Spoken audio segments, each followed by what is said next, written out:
안녕하세요. 승리한사 가족 여러분. 오늘은 고린도후서 3장 1절에서 18절입니다. 고린도후서의 네 번째 강좌로 사도직의 영광 강조라는 제목의 말씀입니다. 승리한사를 말씀 중심 예배 중심의 성경 전문 교사를 양성하기 위해서 만들어진 성경 공부 교재입니다. 승리한 삶이 2017년 12월 고린도후서 말씀을 함께 묵상하고 있습니다. 저희들 표지에 나오는 야누스에 대해서 이번 주에 계속 말씀을 나누고 있습니다. 자, 프라바보드는 진리를 위해서라는 이 문구로 야누스가 침무했던 베들레헴 교회 벽면에 있던 글씨이고, 그가 얘기했던 이 진리에 대한 7가지 외침에 대해서 우리가 몇 번 상고해 봤습니다. 오늘은 이 동상에 새겨져 있는 다른 문구에 대해서 여러분들에게 소개하도록 하겠습니다. 체코어로는 바로 이 부분에 체크된 부분인데 제가 읽기에는 좀 힘들고요.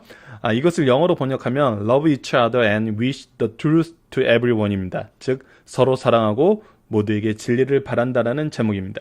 서로 사랑하고 모든 사람들에게 진리를 바란다는 것은 우리가 이번 주에 묵상하고 있는 누가 참된 스승이고 누가 거짓된 스승인가를 구분하는 굉장히 중요한 기준이라고 생각합니다.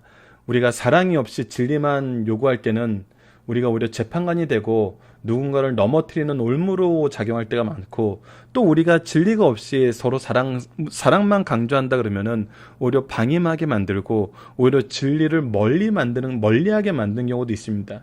그래서 우리가 예전에도 한번 나눴던 것처럼 우리가 누군가를 가르친다, 교육한다라는 데는 이들에게 바른 것을 제시하고 이들이 이해하고 적용하고 가르칠 수 있을 때까지 양육하는 것이라고 얘기한 적이 있습니다. 이렇게 할 수 있는 것은 사랑 위에는 없습니다. 정말 우리가 어떤 사명감으로 한다, 어떤 효과를 위해 한다, 이 모든 어떤 동기보다 더 근본적이고 더 확실하고 끊어지지 않는 그 내용은 바로 사랑입니다. 즉 이 사랑도 우리가 각자가 정의하는 사랑이 아니라 하나님께서 주신 사랑입니다. 그래서 우리가 이 거짓에 대해서, 때로는 잘못된 것에 대해서 우리가 권증하고 나서 우리에게 필요한 것이 뭐라고 이미 고린도후서 2장에서 얘기했냐면 이 용서와 위로라는 것을 우리가 배웠습니다. 이것은 바로 그리스도의 마음, 그리스도의 사랑으로 가능한 것이고, 이 사랑은 우리를 무엇으로 이끄냐면 진리로 이끕니다. 이것은 반대적인 것도 마찬가지입니다. 우리가 진리 안에 있을 때 바로 이 예수 그리스도의 사랑을 바로 이해할 수 있습니다. 그래서 이것은 무엇이 먼저 되고 무엇이 나중에 되는 것이 아니라 이것은 같이 항상 있으면서 우리를 이 균형 앞에 균형적으로 나아갈 수 있도록 인도하는 것입니다. 그래서 정말 이 사랑과 진리, 이 두 가지 표를 우리가 이번 한 달 동안 가슴 깊이 묵상하면서 우리가 자녀들에게, 제자들에게 이 사랑과 진리라는 이 두 가지 명제를 정말 얼마나 진지하고 이 부분을 중요시 여겨서 나아가는지를 묵상하는 그런 한 달이 되었으면 합니다. 승리한 삶을 발행이신 박윤일 목사님의 구속서로 조망한 성경 연속 강해집을 통해서 편집이 되어 있습니다. 연속 강해집은 신약이 30권으로 완간된 이후에 창세기가 6권, 시편이 9권, 다니엘서가 2권, 소서진서가 8권으로 완간되었습니다.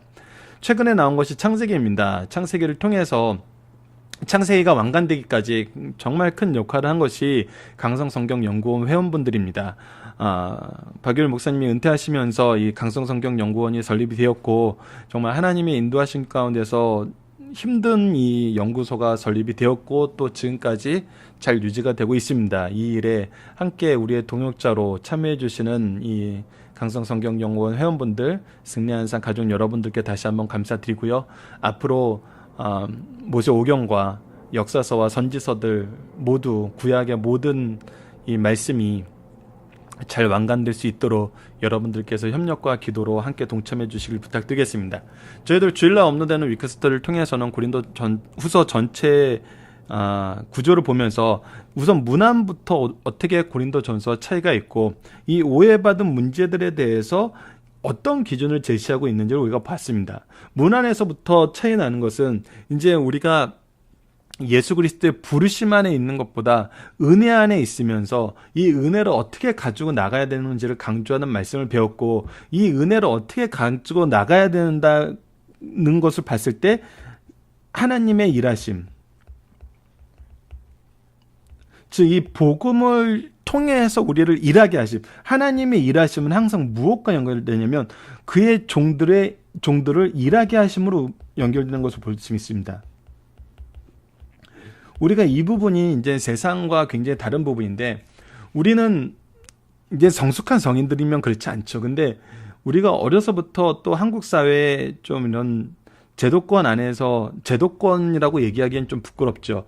제도가 있지만 그 제도 위에서 군림하는 사람들이 우리에게 보여줬던 건 무엇이냐면, 그냥 다 돼 있는 거를 자기가 노력하지도 않고 그냥 받아 먹는, 정말 이 일반적인 상식에서 벗어나는 이 일을 하는 그런 부분들이 우리에게 너무나 많이 드러나 있어서, 하나님이 하게 하시고 하나님이 일해 주시면 우리는 아무것도 안 하고 우리는 거저 먹는 걸로 생각하고 있는데, 우리가 신앙생활을 하고 말씀을 보면 그렇지 않다는 건 분명히 드러나요.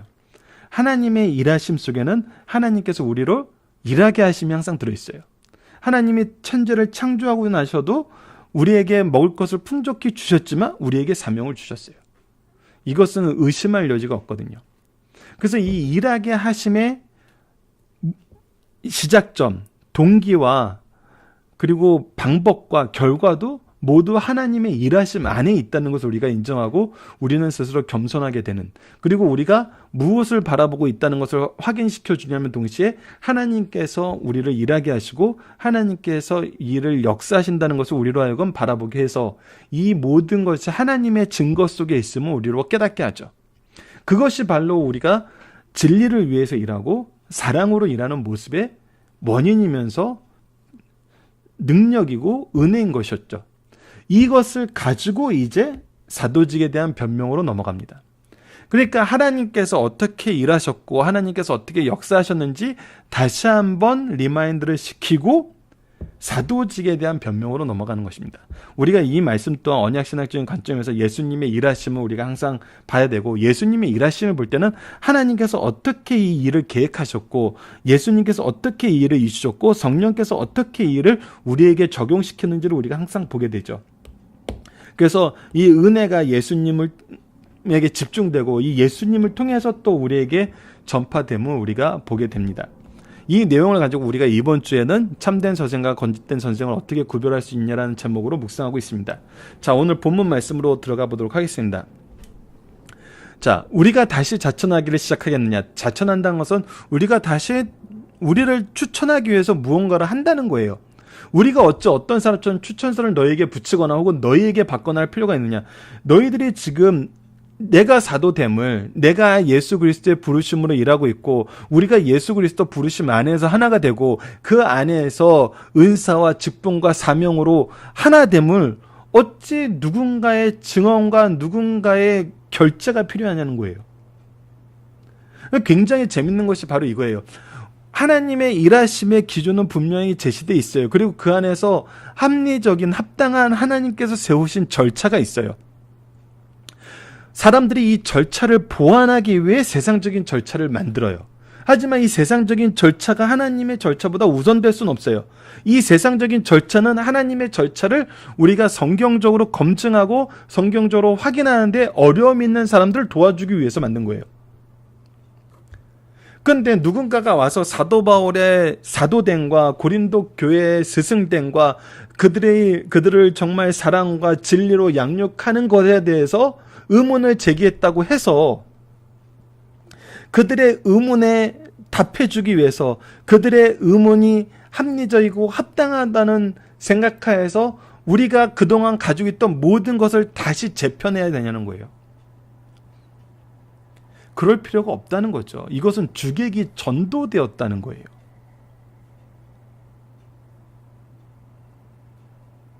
완전히 주객이 전도된 거예요. 이것은 세상 법에서도 되게 많이 나타나요, 여러분. 예전에 토지법이 정리가 안 되고 특히 한국 같은 경우는 6.25 전쟁 이후에 이 토지에 관련된 문서가 많이 없어지면서 피난민들이 어느 지역에서 살기 시작하면은 정부에서 그때 어떻게 했나요? 예, 그들이 사는 지역을 그들의 소유했던 땅으로 인정해주는 일이 있었잖아요. 그러니까 실질적인 삶이 그것이 이제 일반 세상법 안에서는 옛날 법이 있었다 그래도 그것이 증명이 되지 않고 그것이 증명되고 무엇을 하더라도 굉장히 오랜 시간 동안 이것이 바르게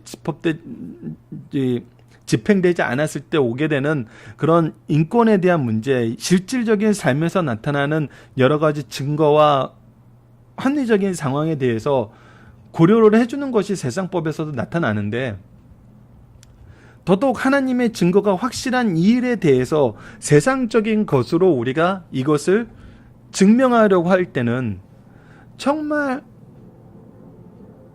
무시무시한 어리석음이 발생하게 되거든요. 엄청난 시간적인 낭비가 발생하게 돼요. 여러분들 이제 제가 신학을 하고 이렇게 학문적인 영역에서 연구를 하더라도 많은 학자들이 이 부분에 대해서 얘기를 해요. 우리가 성경에 대해서 하나님의 말씀이라고 인정하지 않고 이 성경이 인간의 창작물로서 어떻게 형성이 되었나라는 것을 지난 100년간 굉장히 이 신학계에서 연구를 많이 했어요. 그래서 이 지역 사회의 문명의 발달과 함께했던 여러 가지 문서들과 대조하고 비교하고 막 이것들을 다시 재해석하고 재구성하고 막 이런 일을 엄청나게 100년 동안 하면서 이 100년 동안 이런 학문이 막 어마어마하게 커졌거든요. 근데 최근에 들어서 나타나는 건 뭐냐면 너무나 다 의미 없는 일이라는 거예요. 그렇게 재구성하고 재해석하고 뭔가를 발견한 것 같았는데 결론이 안 난다는 거예요. 그러니까 결론이 안 나는 일을 100년간 우리가 했다는 거예요. 이건 정말 미련한 거였다는 거예요. 그래서 요즘에 신학자분들이 하는 얘기가, 이거는 하나님의 말씀으로 인정하면은 하나님의 말씀일 수밖에 없는 증거들이 성경에도 있고 역사에도 있고 즉 현재에도 적용되고 있는데, 이것을 우리가 하나님의 역사하심, 하나님의 증거하심, 하나님의 능력의 그 기준으로 보지 않고 하나님의 일하심으로 보지 않고 사람의 철학이나 학문이나 어떤 새로운 기법으로 이것을 재구성하려니까 결국은 이도 저도 안 되는 그런 어리석음이 너무나 많았다는 거예요. 그러니까 100년간의 학문적인 부분이 결론이 안 나는 그런 정말 진흙탕 같은 싸움이었다는 것이 요즘에 슬슬 일어나고 있는 그런 의견들이에요. 그러니까 우리가 무엇을 볼 때 이 부분을 바로 봐야 되거든요. 그래서 사도 바울은 뭐라고 얘기하냐면, 너희는 우리의 편지라 우리 마음에 썼고 무사람이 앓고 있는 바라.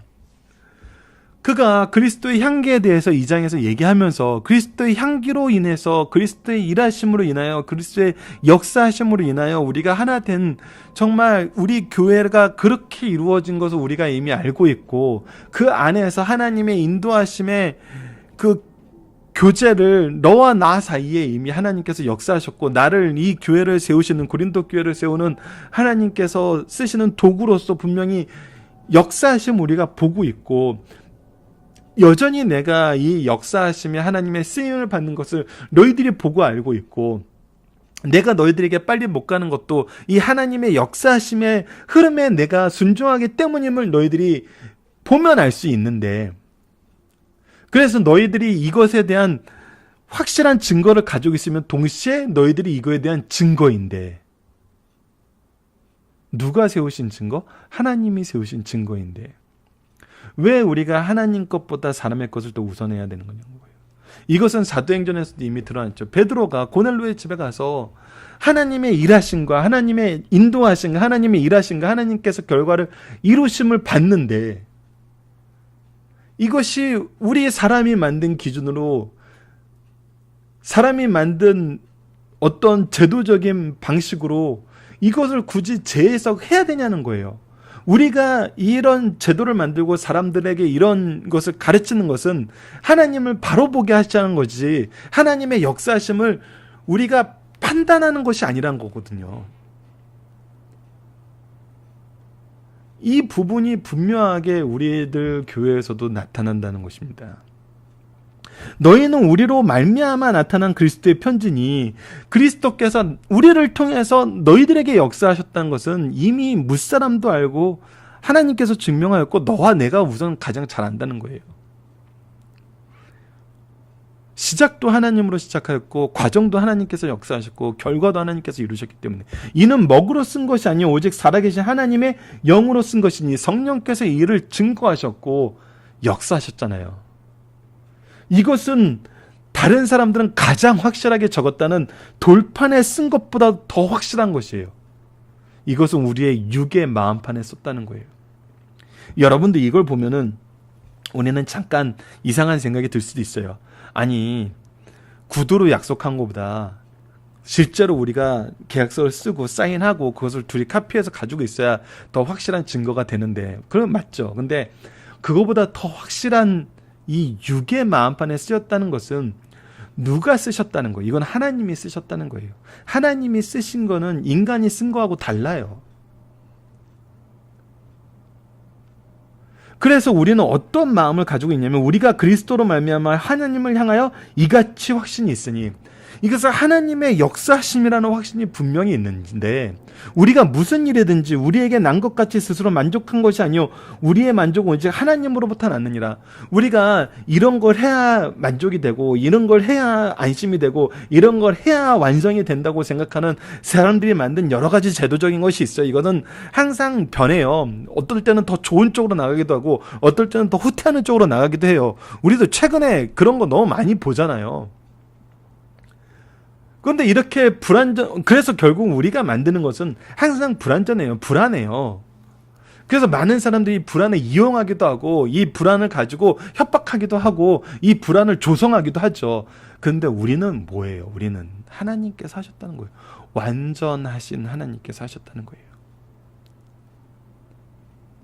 6절을 봅시다. 그가 또한 우리를 새 언약의 일꾼되게 만족하셨으니, 자, 여기서 이제 분명히 이 말씀이 나온 맥락의 차이점이 나옵니다. 새 언약과 율법 조문이란 것이 지금 이 추천서를 요구하는 사람들에 의해서 제시되었다는 것을 우리가 확인하게 되죠. 대개 이것이 무엇이었어요? 우리가 살펴볼 정답 첫 번째 문제에서도 나타난 건데, 유대인들이 전한 가짜 복음의 내용은 무엇입니까? 라는 데에서도 그들이 예수를 믿는 것뿐만 아니라 율법의 모든 조문도 지켜야 된다는, 예수님께서 이미 성취하셔서 완성하신 것을 우리가 다시 해야 된다고 생각하는 이런 잘못된 내용들을 가르치고 있다는 거예요. 여러분들, 이 부분은 분명히 우리가 이해를 해야 돼요. 로마서에서도 분명히 이 부분이 나타나거든요. 사도 바울이 뭐라고 얘기하냐면, 누군가 주를 대신해서 하늘에 올라가야 된다고 얘기를 하거나 누군가 주를 대신해요 음부로 내려가야 된다고 얘기한다는 것은 오히려 주님께서 하신 일을 거절하는 거가 되는 거예요. 우리가 이렇게 해야지 구원을 받지, 이런 것도 안 하면서 구원을 받아, 이렇게 얘기하는 것은 잘못됐다는 거예요. 우리가 오히려 본질로 봐야 되는 것을 못 보게 만든다는 거예요.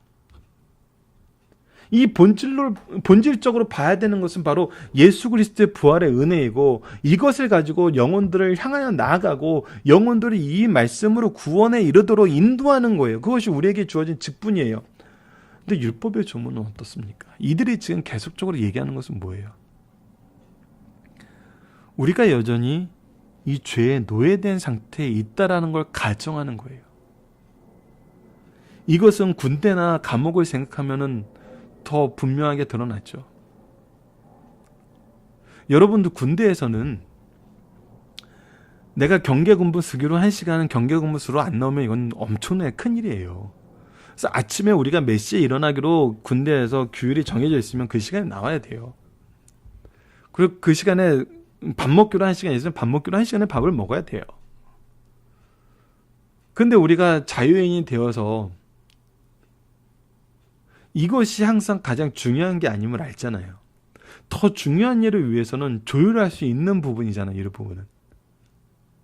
그리고 때로는 이것을 그렇게 규율적으로 안 해도 된다는 거 이미 알잖아요. 그래서 오히려 이 율법 조문에 대해서 분명한 그 차이점을 우리에게 제시해 줍니다. 율법 조문은 죽이는 것이요 영은 살리는 것이니라. 그래서 결국 율법 조문은 우리에게 무엇을 가르쳐 주냐면 우리가 죄로 인해서 죽을 수밖에 없는 그런 상태에 있음을, 우리의 죄를 인정할 수밖에 없음을 계속 보여줘요. 하지만 영은 우리가 이 죄에서 자유되었다는 것을 얘기해요. 우리가 나아가는 방향이 완전히 바뀌게 되는 거예요. 돌에 써서 새긴 죽게 하는 율법 조문의 직분도 영광이 있어 이스라엘 자손들은 모세의 얼굴에 없어질 영광 때문에 그 얼굴을 주목하지 못하였거늘, 모세가 어떤 일을 했냐면, 모세가 받은 이 율법 조문, 시내에서 받은 이 십계명도 큰 영광이 있었거든요. 근데 이 큰 영광은 뭐라고 기록되어 있어요? 하지 마라, 하지 말라, 하지 말라. 즉 우리로 하여금 죄를 깨닫게 하고 있어요. 근데 이것도 영광이 있던 직분이었어요. 근데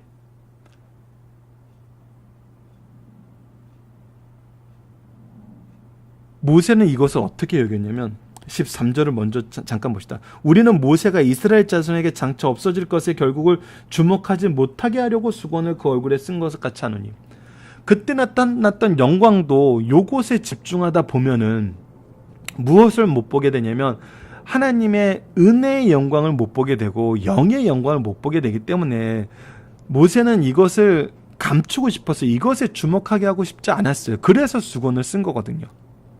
근데 사람들은 이것이 더 영광스러워 보이고 이것이 더 커 보이는 거예요.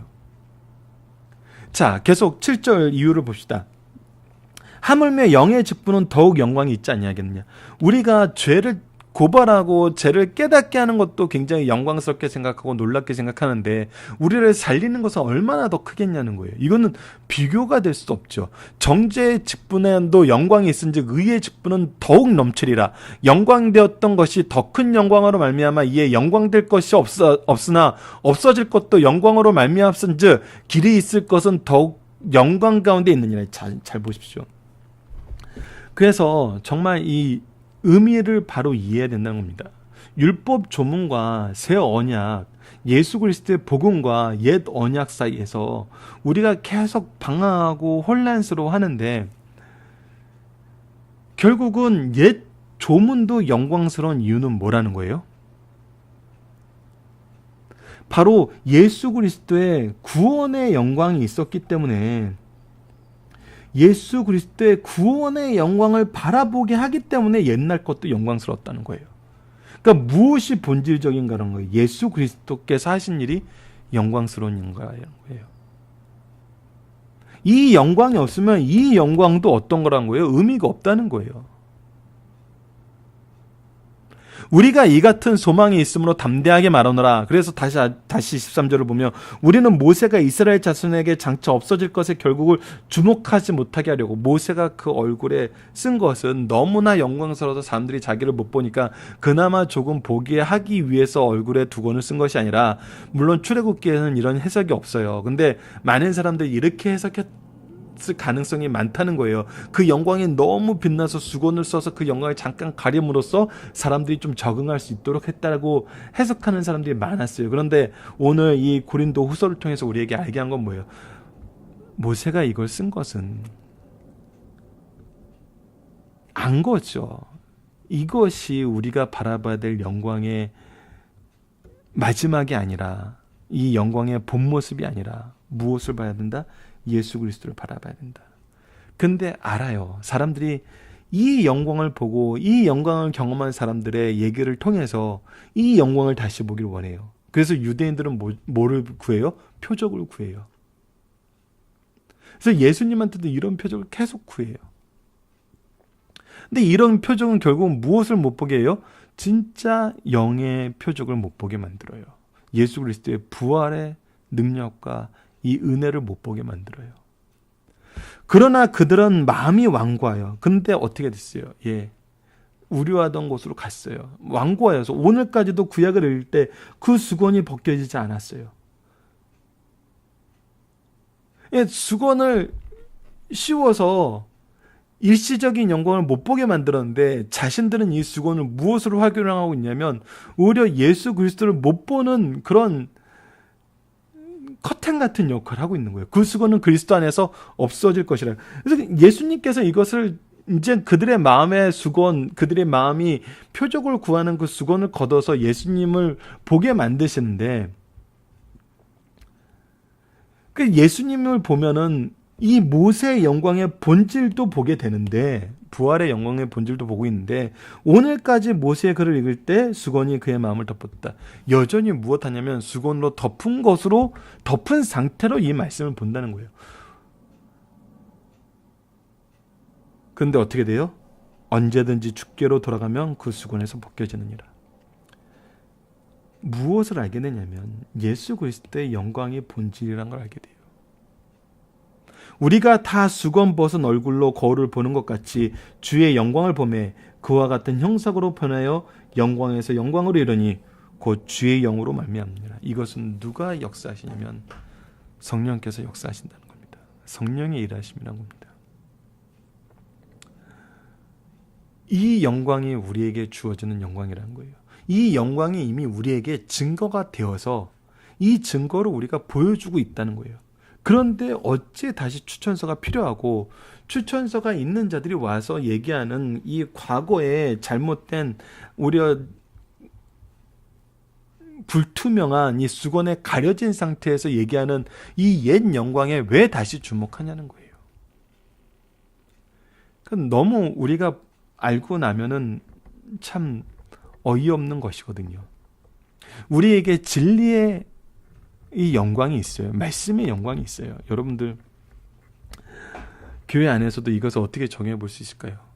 우리가 이미 말씀을 통해서 얻는 기쁨과 그 말씀을 나눔으로 가르침으로 얻는 그 은혜의 풍만함이 있어요. 이 말씀을 가르치기 위해서 사랑의 수고를 하는 많은 종들이 있어요. 근데 갑자기 우리도 해외여행 한번 다녀오고 우리도 교회에서 이렇게 송구영신 예배 맨날 이렇게 드리는 것이 아니라 우리도 저 강원도 이렇게 동해안 해 뜨는 곳에 가서 좀 그런 것도 좀 해보고 오히려 이제 말씀과 이 사랑의 수고를 줄이면서 세상 것을 즐기고 세상 사람들이 좋다고 얘기하는 것을 해보고 싶어하는 이것은 뭡니까? 본질적인 영광의 이 근원을 없애고 잠깐 반짝하는 것들로 채워나가는 거예요. 이거에 대해서 가장 많이 지적하는 것이 뭐였습니까? 바로 여름 성경학교였잖아요.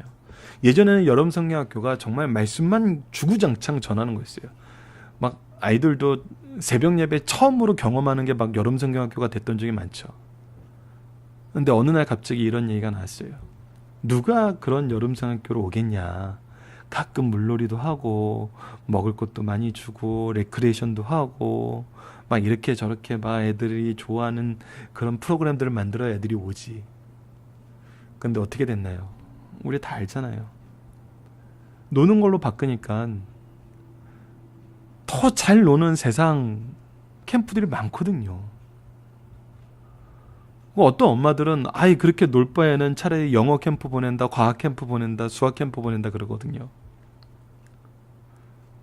우리는 오히려 본질을 잃은 여름 성경학교인데 성경을 잃은 말씀을 가르치기 위한 사랑의 수고를 잃은 그런 딜레마를 우리가 겪어왔잖아요, 솔직히. 근데 무엇이 가장 놀라운 것이다? 하나님이 주시는 이 말씀의 은혜, 이거를 통한 사랑의 은혜가 가장 놀라운 것이다. 본질적인 영광이다. 이 영광으로 우리가 나가야 된다. 자, 본문 묵상회를 봅시다. 그리스도의 사도됨은 무엇으로 증명되었나요? 이 교회를 통해서 사도 바울이란 문구가 빠져서 사도 바울이 그리스도의 사도됨은 무엇으로 증명됐나요? 하나님의 영으로 증명이 돼요. 우리가 그리스도의 참된 스승됨은 성령의 역사하심으로 증명이 돼요. 성령의 역사하심이 우리 사이에 있어요.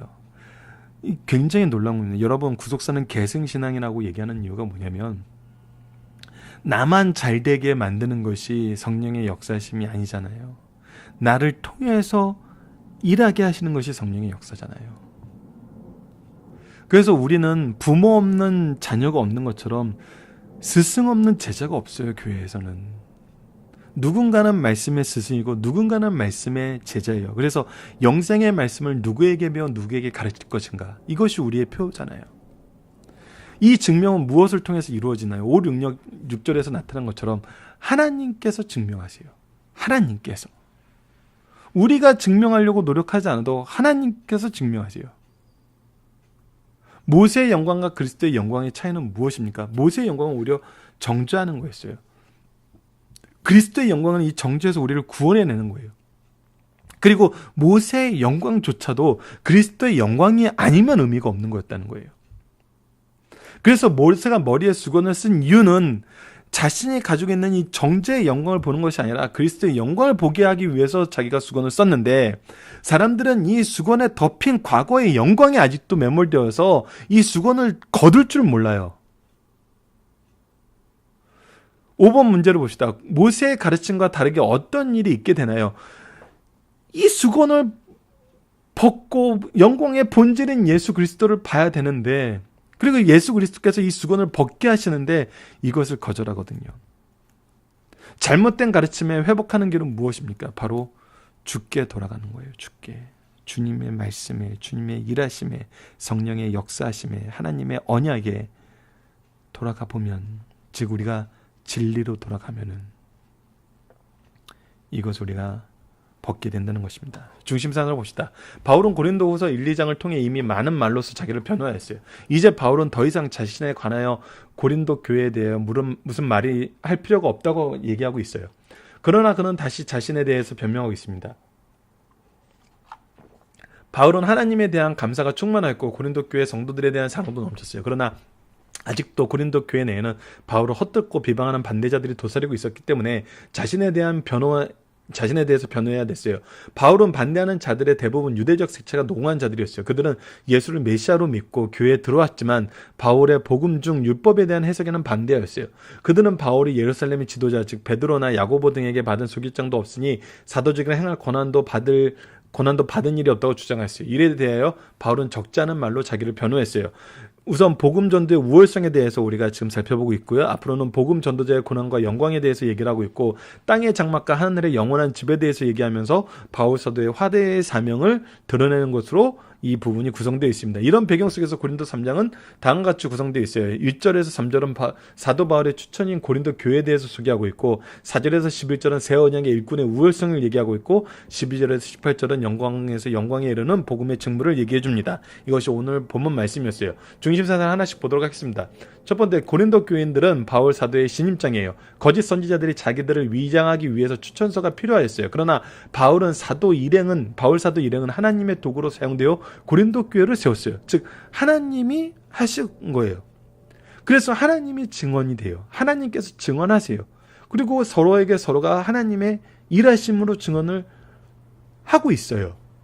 해왔고, 바울이 바르게 헌신한 결과 고린도 교회에서 좋은 성도들이 배출되었어요. 이 신실한 성도들은 바울이 사도라는 신임장이에요. 오늘 내가 하나님의 참 일꾼이라며 참 성도라는 신임장은 누구를 통해서 증명되는지 살펴보게 하시는 말씀이에요.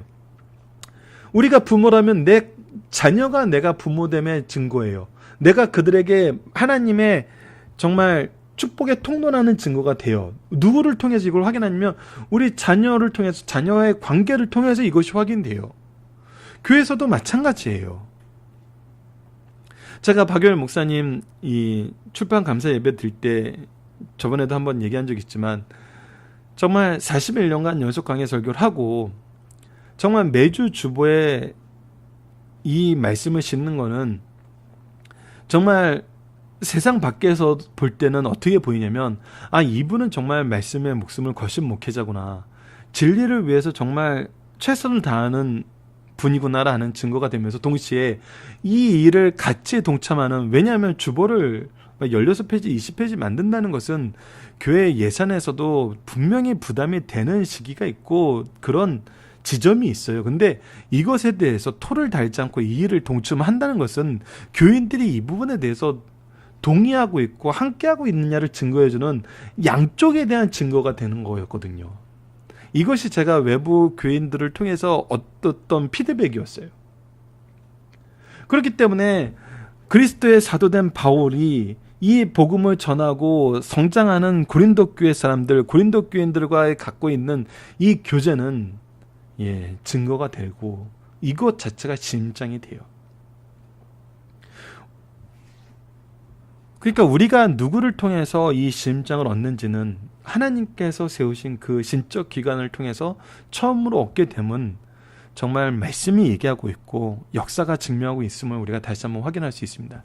두 번째, 바울의 훌륭한 업적은 바울이 받을 영광이 아니라 하나님께서 받으실 영광이라는 거예요. 바울의 반대자들이 자신을 무자격자라고 비난하니 할 수 없이 자기를 소개하고 있어요. 그러나 이것이 그들에게는 바울의 자아자찬처럼 보였어요. 근데 바울이 행한 모든 일은 하나님께서 바울을 통해서 하신 일이에요. 그래서 결국은 누구께 영광을 돌리냐면 하나님께 영광을 돌리고, 무엇을 보라고 얘기하냐면 하나님이 하신 일을 보라고 얘기할 수밖에 없어요. 내가 한 일을 보라고 하지 않고 하나님께서 하신 일을 보고 그에게 영광을 돌리라고 외치게 돼요. 이것이 정말 참 스승들의 자세예요.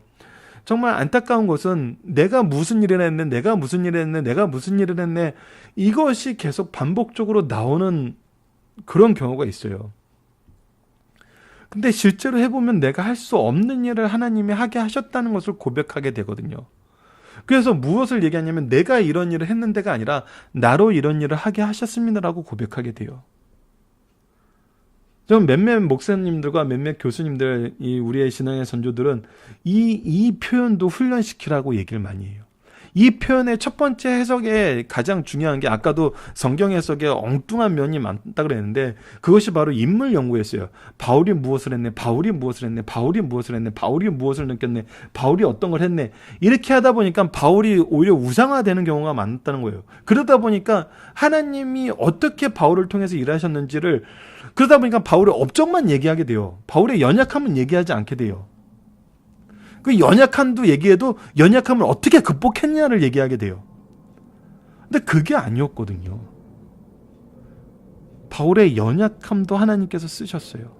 바울을 강하게 하신 분도 하나님이었고 바울의 연약함도 들어 쓰신 분이 하나님이었어요. 그래서 세상에서는 안 되는 일이, 세상에서는 이 정도 자격 요건과 이 정도 환경에서는 절대 안 되는 일이 일어났어요. 그래서 우리가 무엇을 고백하게 돼요? 하나님이 바울을 통해서 일하셨다. 바울을 통해서 하나님이 이런 일을 성취하셨다. 하나님이 하셨다는데 방점이 찍혀요. 우리가 이것을 가장 많이 경험하는 것이 교회 건축할 때, 선교할 때, 우리 자녀를 양육할 때잖아요.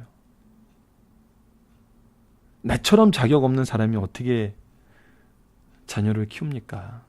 근데 하나님의 뜻이 있으면 하나님이 역사하시기 때문에 우리가 자녀를 양육할 수 있는 거거든요. 그래서 내가 했다라는 얘기가 나올 수가 없게 만드세요, 하나님은. 그래서 우리가 이걸 통해서 하나님의 은혜를 경험한 거죠. 자신의 부족함을 느끼고 겸손히 주의 쓰심에 순종하면서 주께서 나를 통해 크고 놀라우신 일을 하신다는 사실을 보여주게 되잖아요. 그래서 우리 설교자들, 우리 선생님들, 다윗처럼 훌륭한 사람 이게 아니에요. 다니엘처럼 훌륭한 사람 이게 아니에요. 다윗을 통해서 역사하신 하나님이 너를 통해서도 역사하신다는 거예요. 그래서 우리는 그들을 어떤 기준을 두고 평가하는 사람이 되는 게 아니야. 그들을 하나님의 역사심의 통로가 되도록 꾸준히 인도하는 사람이 된다는 거예요.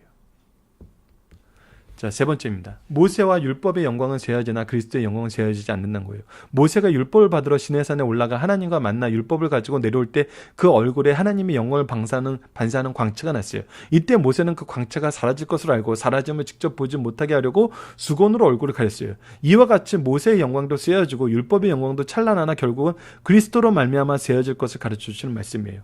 그 본질적으로 이 모든 영광은 누구의 영광에 의해서 나타나는 거라고요? 예수 그리스도의 영광. 예수 그리스도의 영광이 없으면 이것도 의미가 없는 거거든요. 어느 시대는 영적 눈이 가려 진리 예수님을 보지도 깨닫지도 못하는 사람들이 많이 있다는 거예요. 구약은 예수님에 대한 예언서예요. 그런데 유대인들은 구약을 읽고 예수님을 보고도 그가 메시아임을 깨닫지 못하고 배척하였어요. 그 이유는 구약을 읽고 예수를 볼 때 수건이 눈을 가려 진리를 깨닫지 못하기 때문이에요. 오히려 그들은 눈을 가렸어요, 자신의. 어느 시대든지 무지나 편견 등이 우리의 사고를 가리면서 진리 예수님을 보지도 깨닫지도 못하게 됨을 가르쳐주는 말씀입니다. 여러분 살펴보기 정답 카페를 통해서 확인해 주시고요. 적용하기를 보도록 하겠습니다. 우리는 삶 속에서 믿음의 증거, 능력의 증거, 역사의 증거를 무엇이라고 생각합니까? 무엇일까요, 이것이? 우리의 믿음의 증거는 무엇일까요? 능력의 증거는 무엇일까요? 역사의 증거는 무엇일까요? 이거는 하나님의 말씀입니다. 우선 이 말씀이 무엇인지 알고 이 말씀을 준행하는 것, 말씀을 전하는 것, 이 전하는 것이 우리에게 믿음의 고백이요, 고백은 동시에 선포입니다. 믿음의 증거요. 왜요? 이것을 통해서 복음이 확장되거든요. 영혼들이 그리스도를 알게 되거든요. 그리고 능력의 증거예요.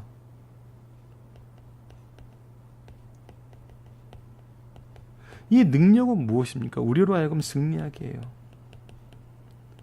우리가 여전히 이 말씀을 배우고 가르치고 있잖아요. 이것보다 더 확실하게 말씀이 승리했던 증거가 어디 있어요? 말씀이 패배하였다면 우리는 이 성경을 보지 못하겠죠. 말씀이 우리하고 거리가 너무나 멀어졌겠죠. 근데 어떻게 돼요? 우리는 승리했잖아요. 우리가 이 말씀을 보고 있잖아요. 그래서 무엇이 있기를 기대하며 살고 있나요? 하나님의 언약의 성취. 구체적으로 우리가 고린도 전서를 통해서 봤던 것처럼 예수님의 재림을 기다리는 재림 신앙 속에 살게 되는, 이것이 옳은 것이면 어떻게 증명되는가요? 예, 여전히 이것을 계승하게 하세요. 성령께서 역사하세요. 여전히 하나님은 일하고 계세요. 하나님의 준비하심 속에서 우리가 부르심을 받았고, 하나님의 동행하심과 함께 했었고, 하나님이 열매 맺게 하시면 우리가 열매 맺고 있잖아요. 하나님이 증명하세요. 이것을 우리가 항상 이미 우리와 함께 있음을 확인하고, 또 이것을 통해서 하나님께 감사드리는 삶을 살기를 바랍니다. 말씀을 기초로 기도하기를 통해서 마치겠습니다. 하나님, 우리가 모세의 영광의 얼굴을 주목하여 그 빛의 의미를 두고 그와 같은 빛을 소유하고 싶어서 고난으로 가는 예수 그리스도의 대속의 십자가의 영광, 부활의 영광을 거부하지 않았나 생각해 봅니다. 영광의 모형으로 주신 것을 얻기 위해 영광의 본체를 거부하는 오류를 범하지 않게 하여 주소서. 우리 교회가, 우리 가정이 부수적인 영광을 목표로 삼고 이것을 이루기 위해 근본적인 복음의 사명을 버리지 않게 하여 주소서. 우리에게 주신 은사와 직분을 영원하신 생명을 주신 그리스도를 위해 사용하게 하여 주소서. 예수님 이름으로 기도드립니다. 아멘.